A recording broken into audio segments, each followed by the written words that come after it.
Estás de pie en la orilla, observando un colosal buque portacontenedores que se aleja del puerto. En su cubierta, miles de contenedores de acero se apilan hasta alcanzar la altura de un edificio de 9 pisos. El peso total de la carga supera las 100.000 toneladas. El casco del barco es de acero. Los motores son de acero. Anclas, cadenas, mamparos. Todo es acero, acero, acero. Todo esto pesa mucho más que el agua. El acero se hunde. Esto lo sabe cualquier niño. Si lanzas un tornillo de acero en un cubo de agua, se irá al fondo al instante. Y sin embargo, esta estructura de 200.000 toneladas de acero, combustible y carga, no solo flota en el agua. Cruza el Océano Pacífico, en medio de una tormenta, con olas de 12 metros de altura y una inclinación de 30 grados. Y no se vuelca, y no se hunde. Pero aquí está lo que la mayoría de la gente no comprende. Un barco no simplemente flota porque está hueco por dentro. Esa explicación es como decir que un avión vuela porque tiene alas. Técnicamente cierto, prácticamente inútil. Porque la verdadera pregunta no es por qué el barco no se hunde en calma, sino por qué no se vuelca en una tormenta. ¿Por qué una pila de contenedores de 30 metros de altura no lo derriba como fichas de dominó?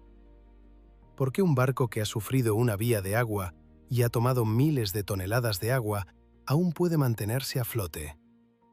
Y la respuesta no es una fórmula única ni un solo principio. Es un equilibrio meticulosamente calculado entre la gravedad, la fuerza de flotación de Arquímedes, la geometría del casco y la distribución de la masa.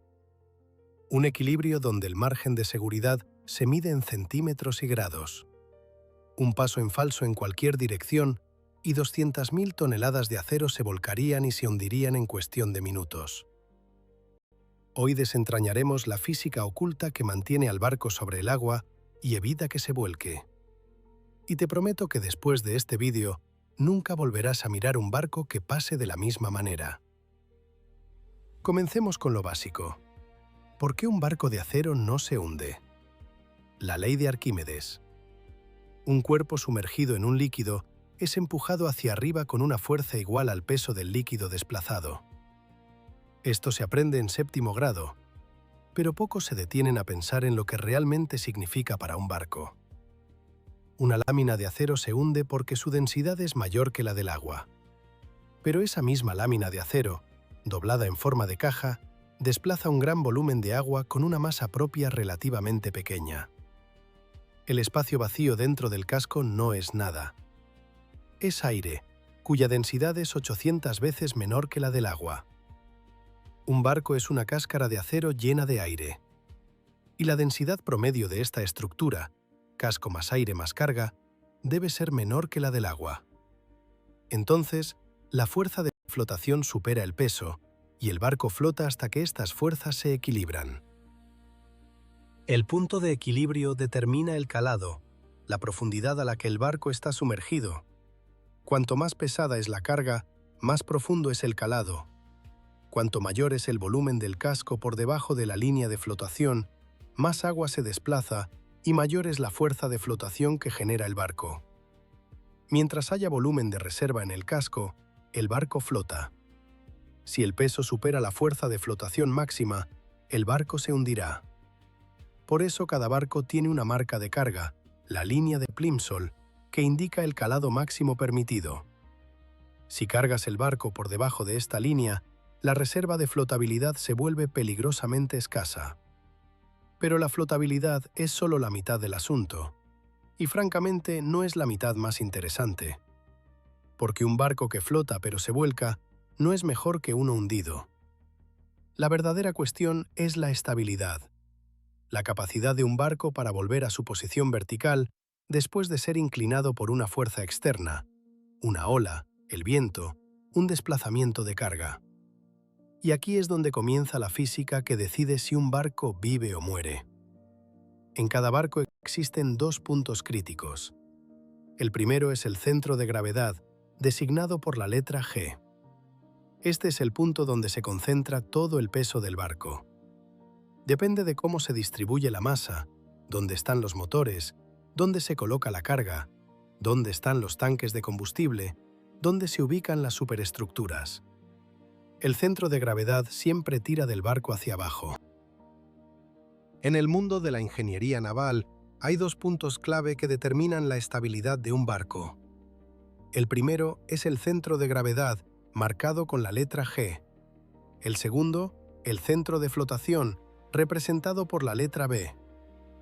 Este último es el centro geométrico de la parte sumergida del casco, la sección que desplaza el agua. Es aquí donde actúa la fuerza de flotación, siempre empujando hacia arriba. Cuando un barco está en equilibrio, ambos puntos, G y B, se alinean verticalmente. El peso del barco tira hacia abajo desde G, mientras que la fuerza de flotación empuja hacia arriba desde B. Estas fuerzas se equilibran, creando un estado de armonía. Pero ¿qué sucede cuando una ola inclina el barco unos grados hacia un lado? La forma de la parte sumergida del casco cambia. El lado derecho se sumerge más, mientras que el izquierdo se eleva. Aunque el volumen de agua desplazada sigue siendo el mismo, ya que el peso del barco no ha cambiado, la geometría de ese volumen sí lo hace. El centro de flotación B se desplaza hacia el lado más sumergido. El centro de gravedad G, por otro lado, permanece casi en su lugar. La masa del barco no se ha movido.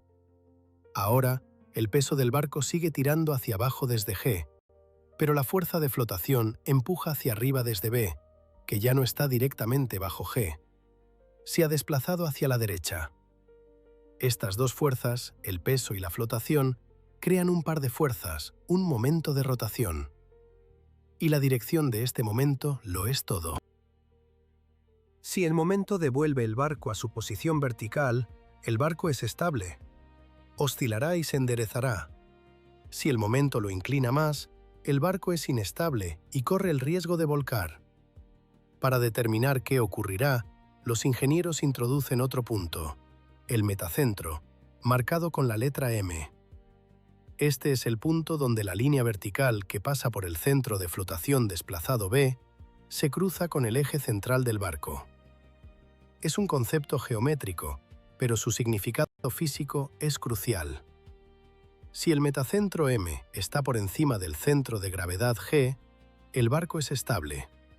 La distancia GM se llama altura metacéntrica. Cuanto mayor sea, más fuerte será el momento de retorno y más estable será el barco. Si el metacentro está por debajo del centro de gravedad, cualquier desviación de la vertical se amplifica y el barco puede volcar. La altura metacéntrica, GM. Dos letras que encierran la diferencia entre un viaje seguro y un desastre. Para un gran portacontenedores, la altura metacéntrica típica varía entre 1,5 metros y 2,5 metros. Para un crucero, entre 1 y 2 metros. Para un petrolero, de 2 a 5 metros, dependiendo de la carga. Parece poco, pero no es un margen de seguridad dejado al azar. Es una medida calculada con precisión y también es un compromiso. Aquí surge una pregunta evidente. Si una mayor altura metacéntrica significa mayor estabilidad, ¿por qué no hacerla lo más grande posible? Bajar el centro de gravedad al máximo. Colocar toda la carga pesada en el fondo.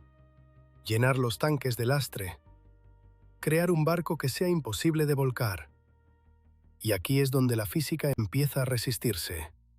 Una altura metacéntrica demasiado grande significa un momento de retorno demasiado fuerte. Un barco que vuelve instantáneamente a la vertical después de cada inclinación no se balancea suavemente, sino bruscamente, como un metrónomo. Un periodo de balanceo corto, aceleraciones angulares altas. La carga sufre enormes tensiones dinámicas. Los contenedores se desprenden de sus amarres. Las barras de sujeción se rompen. Una pila de contenedores de 20 metros de altura cobra vida propia, se balancea, se deforma y en algún momento los contenedores superiores caen por la borda. La tripulación no puede mantenerse en pie. El equipo en el puente, los instrumentos, las pantallas, las tazas de café vuelan por la sala. Esto no es una exageración. El balanceo brusco es uno de los problemas operativos más serios para los buques de carga.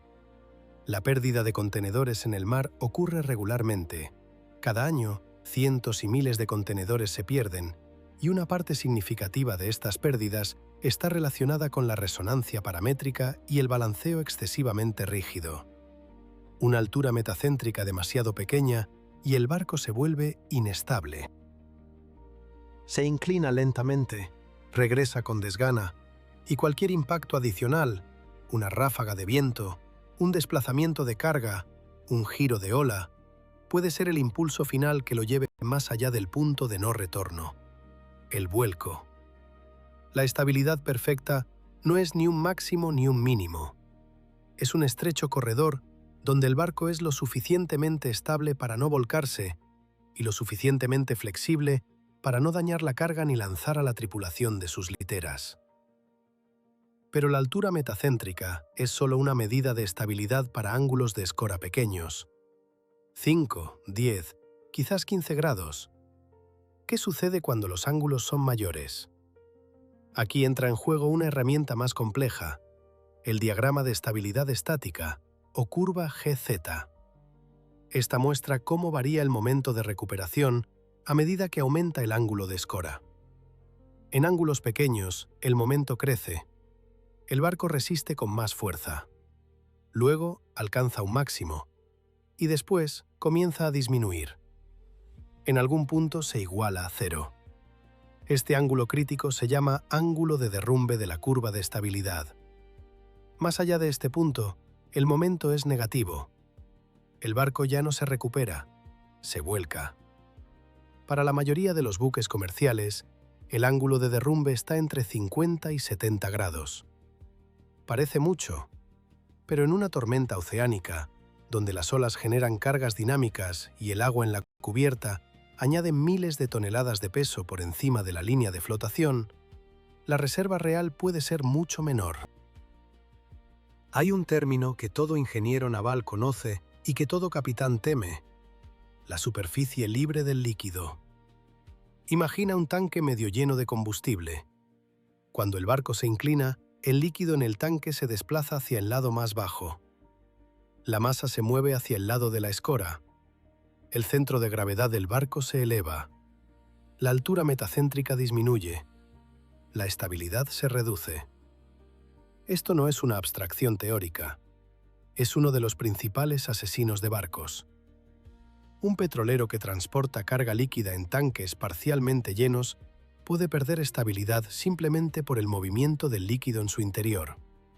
Por eso los tanques de carga se diseñan estrechos, se dividen con mamparos longitudinales y se llenan completamente o se dejan vacíos. El llenado parcial es una zona peligrosa.